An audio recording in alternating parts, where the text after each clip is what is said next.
Hello বন্ধুরা, আজ একটা ছোট্ট গল্প নিয়ে তোমাদের কাছে এসেছি। আজ আমরা এসেছি ফিনিক্স মল অফ দ্য মিলেনিয়ামে। এই মলটা আমাদের বাড়ির খুবই কাছে, 5 মিনিট মতো লাগে।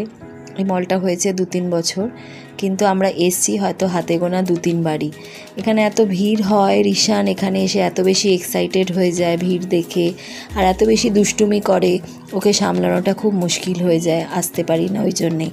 আজ একটা বিশেষ দরকারে এখানে এসেছি। রিশান আসলে স্কুলে গেছে, ওদের স্কুলে ক্যাম্প চলছে, সেই সুযোগে সদ্ব্যবহার করেছি আমরা।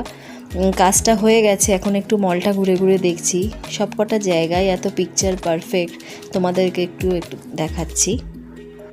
সত্যি কথা বলতে গেলে রিশানকে একটু তো মিস করছি, বাট বহুত দিন পর এতটা নিশ্চিন্তে যে ঘুরতে পারছি সেটা একটা খুব বড় প্রাপ্তি। কারণ সব সময় এত তথস্থ হয়ে ঘুরতে হয়, এই বোধহয় কিছু একটা গন্ডগোল করলো, এই বোধহয় কাউকে ধরলো, এই বোধহয় কোনো দুষ্টুমি করলো, সেই দিকে এত মাথা ঘামাতে হচ্ছে না। এত যে ছবি তুলছি, ভিডিও তুলছি, ও থাকলে এত সুযোগও হতো না, ওকে নিয়ে বসে থাকতে হতো। আমাদের কদিন পর একটা বেড়াতে যাওয়ার প্ল্যান আছে, সেটার জন্য একটু শপিংও করব। সবার জন্যই কিছু না কিছু কিনেছি, রিশানের জন্যে, সোমদেবের জন্যে, আমার জন্যে। দেখো আমরা ম্যাক্সে এসছি, কালেকশন বেশ ভালোই এনেছে ওরা।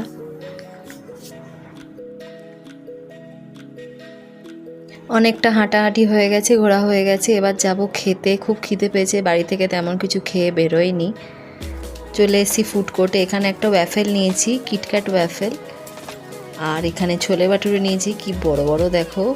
আর এখানে ফ্রাইড রাইস, চিকেনের একটা ফ্রাইড রাইস নেওয়া হয়েছে, এটাই আমরা দুজনে মিলে ভাগ করে খাচ্ছি।